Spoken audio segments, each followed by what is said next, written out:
Nous avions rencontré Carole Boisson il y a 20 ans en mer du Nord. À l'époque, elle était la première femme à braver les tempêtes du Nord-Écosse et à commander 13 marins sur un navire de pêcheurs hauturiers, l'Albert Granet. Oui, allô Carole ? Oui, c'est Marine à l'appareil. Alors on se retrouve où, dis-moi ? Quelle a été la suite du parcours pour Carole, qui était alors une exception dans un monde d'hommes ?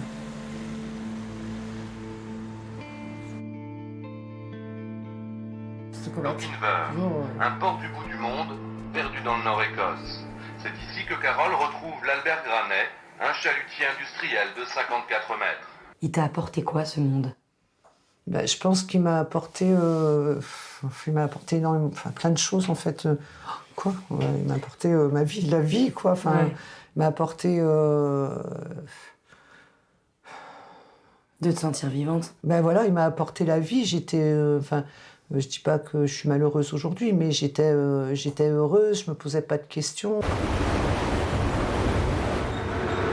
Après une nuit de voyage, l'Albert Granet est enfin en pêche. Sans cesse durant 9 jours, cette usine flottante va traquer le poisson.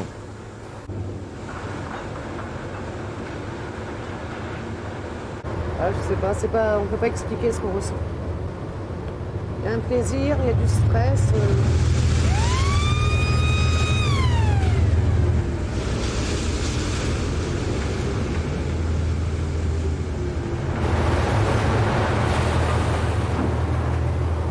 Il faut être vigilante. Vous ne pouvez pas vous permettre, si vous voulez, de tourner la tête un moment. Pendant une fraction de seconde où vous n'êtes plus à votre travail, ça peut être la catastrophe.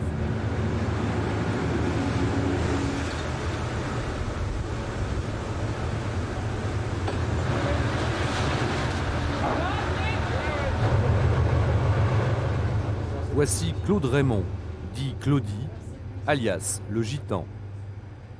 Patron pêcheur depuis les années 60, il a sillonné l'Atlantique, de la Namibie au Nord-Écosse, et c'est lui qui a formé Carole.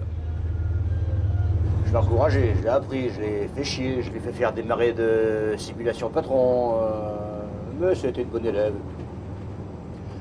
Elle a ça dans le sang, alors ça fera un bon marin.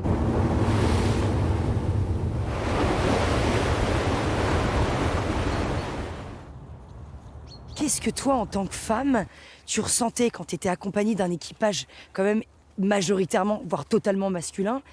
Comment tu as fait ta place là-dedans ? Je sais pas vraiment, je l'ai faite par passion, parce que j'aimais les bateaux de pêche, j'aimais le port de pêche, j'aimais les gens qui naviguaient, j'ai grandi avec eux, et donc en fait, j'avais pas peur d'eux. Et comme c'était pas un univers que je craignais, et donc j'avais confiance aux gens qui m'entouraient, et je faisais confiance. On entendait Claudie dans le film qui te disait « Tu pourras jamais laisser ce monde-là derrière toi ».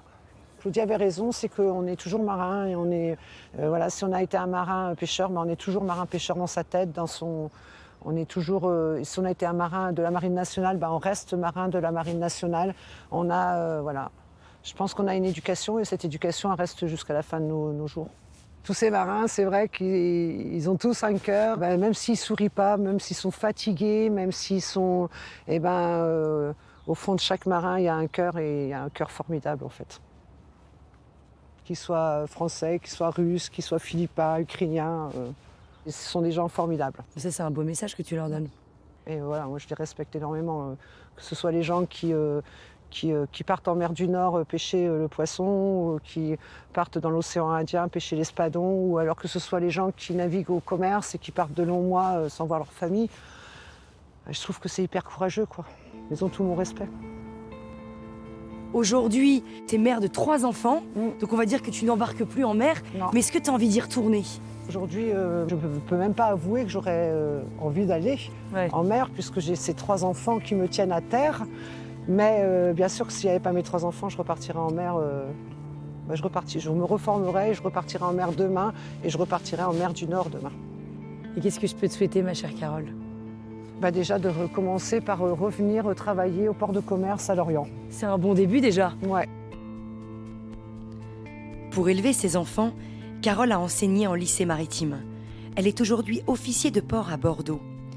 D'autres défis attendent cette femme courageuse qui est allée à l'encontre des préjugés et des clichés de marins.